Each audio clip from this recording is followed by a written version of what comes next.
नमस्कार दोस्तों, मेरा नाम है अंशुमन नायक और आप सभी का बहुत बहुत स्वागत है इंडियन डिफेंस न्यूज के डिफेंस टॉक सीरीज में, जहां पर हम रोज नए नए डिफेंस अपडेट्स के बारे में बात करते हैं। तो चलिए देर ना करते हुए आज की वीडियो शुरू करते हैं।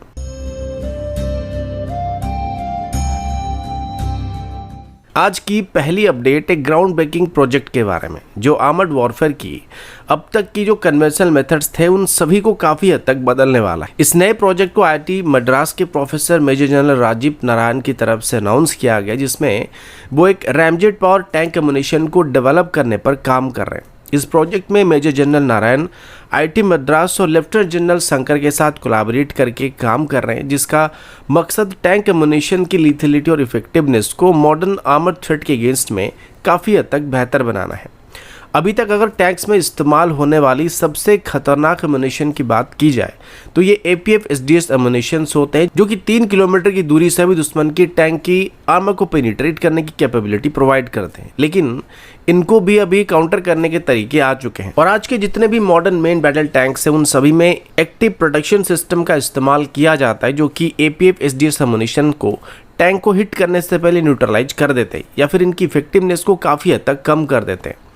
इसी प्रॉब्लम का सलूशन निकालने के लिए अभी एक रैमजेट पावर टैंक एमुनिशन को डेवलप करने की कोशिश किया जा रहा है, जो कि सेम APF SDS एमुनिशन को बेस करके बनाया जाने वाला है, लेकिन इसमें रैमजेट प्रोपल्सन सिस्टम का इस्तेमाल किया जाएगा, जिससे इनकी स्पीड एंड तक रिड्यूस नहीं होने वाले। आमतौर पर क्या होता है, जब हम एक एमुनिशन को फायर करते हैं तो उसको फायर करने के बाद धीरे धीरे इसका स्पीड रिड्यूस होने लगता है, लेकिन इसमें रैमजेट प्रोपल्सन सिस्टम का इस्तेमाल किया जाएगा, जिससे इसकी स्पीड एंड तक रिड्यूस नहीं होने वाली, जिस वजह से ये नॉर्मल APF SDS एमुनिशन के मुकाबले कई गुना ज़्यादा तेज होने के साथ साथ खतरनाक भी होने वाला है। और इसकी डेवलपर्स का क्लेम है कि ये इतना तेज होने वाला है कि जो टैंक के सेंसर्स होते हैं या टैंक की एक्टिव प्रोटेक्शन सिस्टम का सेंसर्स होता है वो इनको न्यूट्रलाइज नहीं कर पाएगा, क्योंकि जब तक उसके सेंसर इसको डिटेक्ट करके काउंटर मेजर सिस्टम को लॉन्च करेंगे तब तक ये टैंक को हिट कर चुका होगा। क्योंकि अभी तक जो टैंक एमुनिशन थे या APF SDS एमुनिशन थे जिनको काउंटर करने के लिए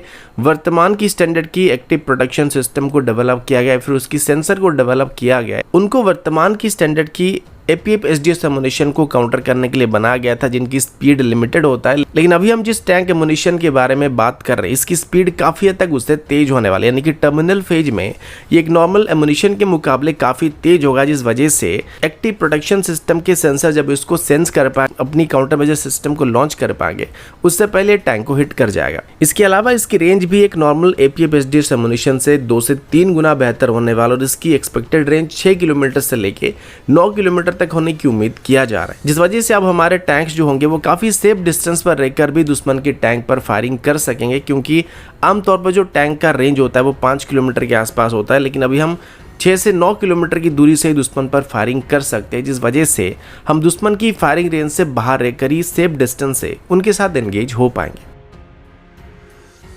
अगला अपडेट इंडियन नेवी की तरफ से है और अभी हम इंडियन नेवी की SSBN यानी कि nuclear power ballistic missile submarine के बारे में बात करने वाले हैं। हिंदुस्तान टाइम्स की तरफ से एक रिपोर्ट को पेश किया गया था, जिसके मुताबिक भारत की तरफ से अभी अपनी चौथी nuclear power ballistic missile submarine जो S4 स्टार के नाम से जाना जाता है उसे 16 अक्टूबर 2024 को लॉन्च कर दिया गया है और इसे हमारे डिफेंस मिनिस्टर राजनाथ सिंह जी के द्वारा नेवी की very low frequency naval station को इनॉग्रेट करने के एक दिन बाद लॉन्च किया गया था। S4 स्टार INS अरिधमन यानी कि S4 क्लास की सबमरीन की सिस्टर शिप है, जिसको भारत की सेकेंड जनरेशन की SSBN भी कहा जा सकता है, जो अरिहंत क्लास के सबमरीन की कैपेबिलिटीज को इम्प्रूव करने के लिए डिज़ाइन किया गया था। और अरिहंत और अरिगट की बात करें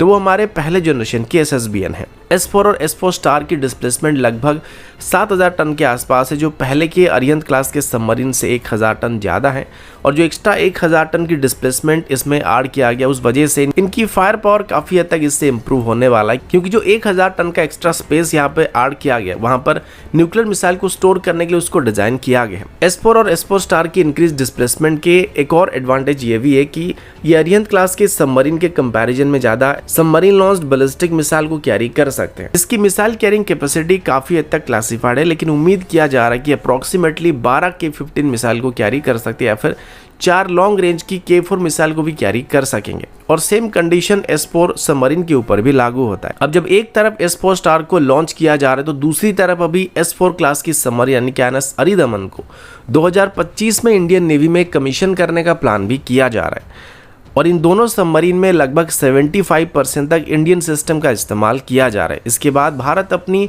मैसिव S5 सबमरीन को बनाने वाला है, जो इंडियन नेवी के लिए बनाए गए वर्तमान के सबसे बड़े SSBN होने वाला है, जिसका डिस्प्लेसमेंट S4 या फिर S4 स्टार क्लास की सबमरीन से लगभग 2 गुना होने की उम्मीद किया जा रहा है, जिनको आगे चल के डेवलप किए जाने वाले K5 और K6 जैसे मिसाइल को कैरी करने के लिए बनाया जाने वाला, जो कि हमारी intercontinental submarine launch ballistic missile को कैरी कर पाएंगे। अगला अपडेट एरो इंजन की तरफ से, और अभी हम साउथ कोरिया की एरो इंजन प्रोग्राम के बारे में बात करने वाले हैं,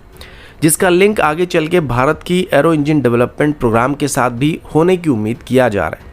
अब जिस तरीके से भारत की तरफ से अभी अपनी एमका फाइटर जेट को डेवलप करने की कोशिश किया जा रहा है, ठीक वैसे ही साउथ कोरिया की तरफ से भी अपनी KF-21 एयरक्राफ्ट को डेवलप करने की कोशिश किया जा रहा है। हालांकि उनकी डेवलपमेंट हमसे काफ़ी तेज चल रहा है, लेकिन इन दोनों ही एयरक्राफ्ट में जो एरो इंजन का फिलहाल इस्तेमाल किया जा रहा है, फिर एमका में आगे चल के हम जिस इंजन का इस्तेमाल करने वाले हैं वो जनरल इलेक्ट्रिक की 4N4 सीरीज की इंजन है। यानी कि अभी भारत और साउथ कोरिया अपनी फाइटर जेट्स की इंजन के लिए कहीं ना कहीं यूनाइटेड स्टेट के ऊपर डिपेंड कर रहे हैं। इसी वजह से साउथ कोरिया की तरफ से अभी अपनी KF-21 एयरक्राफ्ट के लिए इंडिजिनस इंजन को भी डेवलप करने का फैसला किया गया, जो कि KF-21 की स्टेल्थ वेरिएंट्स में आने वाला है। वर्तमान इसकी जो KF-21 की वेरिएंट को बनाया गया वो एक 4.5 जनरेशन की वेरिएंट है, जिसमें कोई भी इंटरनल वेपन स्टेशन मौजूद नहीं है। लेकिन आगे चलिए इसकी जो Mark II वेरिएंट आने वाला है उसमें इंटरनल वेपन स्टेशन मौजूद रहेगा, जो कि एक कंप्लीट 5th जनरेशन फाइटर होने वाला। तो उसी वेरिएंट में साउथ कोरिया की तरफ से जनरल इलेक्ट्रिक की इंजन के बदले अपनी खुद की एरो इंजन का इस्तेमाल करने का प्लान बनाया जा रहा है। इसको लेके इसी महीने ही साउथ कोरिया की तरफ से एक बहुत ही बड़ी डिसीजन को लेने की बात सामने आई है, और सुनने में आ रहा है कि वो अभी इसमें भारत के साथ मिलकर एक एरो इंजन को डेवलप करने के बारे में सोच रहे हैं, जो बोथ एमका और उनकी KF-21 एयरक्राफ्ट में इस्तेमाल किया जा सके। अब देखा जाए तो एमका और KF-21 दोनों ही सेम स्टैंडर्ड के एयरक्राफ्ट हैं और वर्तमान के लिए सेम जनरल इलेक्ट्रिक इंजन का इसमें इस्तेमाल किया जा रहा है। तो आगे चल के अगर इसमें कॉमन इंजन का इस्तेमाल होता है तो उसमें कोई प्रॉब्लम नहीं होने वाला है। अब इसी वजह से ये जो प्रपोजल ये साउथ कोरिया और भारत दोनों के लिए काफ़ी हद तक फायदेमंद हो सकता है, क्योंकि अकेले अगर साउथ कोरिया कोई इंजन को बनाने की कोशिश करता है तो उसके लिए उसको मिनिमम 10 से 15 साल लग जाएंगे, जबकि किसी ओरिजिनल इक्विपमेंट मैन्युफैक्चरर के साथ कोलैबोरेट करके अगर इंजन को बनाने की कोशिश किया जाता है तो 7 से 8 साल के अंदर इंजन को बनाया जा सकेगा। और इसमें अगर वो भारत के साथ मिलते हैं और भारत के साथ मिलकर एक इंजन को डेवलप करने की कोशिश करते हैं तो जो डेवलपमेंट का कॉस्ट होगा वो साउथ कोरिया और भारत दोनों में बढ़ जाएगा, जिस वजह से ये दोनों को ही सस्ता पड़ने वाला है। लेकिन इसके साथ कुछ प्रॉब्लम भी सामने आ सकते हैं, जैसे कि अगर मल्टी पार्टी किसी single aero engine development programme में शामिल होते हैं या इन्वॉल्व होते हैं तो इसमें कई चैलेंजेस आने वाले हैं, जैसे कि टेक्नोलॉजी ट्रांसफर को लेके, एक्सपोर्ट राइट्स को लेके या इंटेलेक्चुअल प्रॉपर्टी राइट्स को लेके भी परेशानी आ सकती है। अगर दोनों में तालमेल नहीं बैठता है तो इसमें परेशानी होने वाली। और जो ओरिजिनल इक्विपमेंट मैन्युफैक्चरर है, यानी कि सफरान हो जाए, रोल्स रॉयस हो जाए, जनरल इलेक्ट्रिक हो जाए, जो भी भारत के साथ एरो इंजन को बनाने के लिए प्रपोजल दे रहे हैं,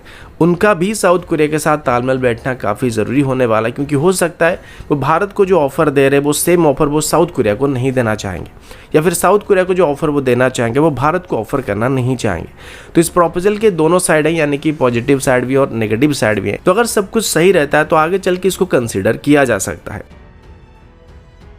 अगला अपडेट HAL की एक नई हेलीकॉप्टर प्रोग्राम को लेकर, जिसे अभी खास करके इंडियन नेवी के लिए डेवलप किया जा रहा है। तो कुछ साल पहले नेवी की यूटिलिटी हेलीकॉप्टर की रिक्वायरमेंट को देखते हुए HAL की तरफ से ध्रुव हेलीकॉप्टर एक मरीन वेरिएंट को बनाने का फैसला किया गया था, जिसे यूटिलिटी हेलीकॉप्टर मरीन या UHM कहा जाने लगा था। अभी पता चला कि HAL की तरफ से इस हेलीकॉप्टर की फ्लाइट टेस्टिंग को 2025 की शुरुआत में स्टार्ट करने का फैसला किया जा रहा है। हालांकि UHM का डिज़ाइन एडवांस लाइट हेलीकॉप्टर यानी कि ध्रुव हेलीकॉप्टर पर बेस्ड था, लेकिन ऑफिशियल्स का कहना है कि इसमें एक्सटेंसिव मॉडिफिकेशन और स्ट्रक्चरल चेंजेस को इम्प्लीमेंट किया जा रहा है, जिसमें UHM को अब एक नया हेलीकॉप्टर समझा जा सकता है। यानी कि अब इसको ध्रुव हेलीकॉप्टर का कोई मॉडिफाइड वेरिएंट नहीं, बल्कि इसे ध्रुव हेलीकॉप्टर से डिराइव करके बनाया गया, ऐसा कहा जा सकता है। ये इनोवेटिव अप्रोच इंश्योर करता है कि UHM इंडियन नेवी की स्पेसिफिक ऑपरेशनल रिक्वायरमेंट को पूरा कर पाएगा। एचएएल इस वक्त इस हेलीकॉप्टर के सिस्टम्स के टेस्टिंग और सर्टिफिकेशन पर काम कर रहा है और ये प्रोसेस जो है वो इस बात की गारंटी देने के लिए किया जा रहा है कि हर कंपोनेंट जो इस हेलीकॉप्टर में इस्तेमाल किया जा रहा है वो हाई स्टैंडर्ड की रिलायबिलिटी और परफॉर्मेंस को मीट करने वाले। एचएएल का कहना है कि यूएचएम का मिशन प्रोफाइल काफ़ी हद तक वाइड रहने वाले, यानी कि अलग अलग तरह की मिशन को करने के लिए डिज़ाइन किया गया, जो कि नॉर्मल एंटीशिप या सरफेस ऑपरेशन के साथ साथ सर्च एंड रेस्क्यू ऑपरेशन और लॉजिस्टिक सपोर्ट जैसे टास्क को भी आसानी से करने की उम्मीद किया जा रहा है। तो दोस्तों अभी के लिए इतना ही, मिलता हूँ आपसे अगले वीडियो में, तब तक के लिए जय हिंद, वंदे मातरम।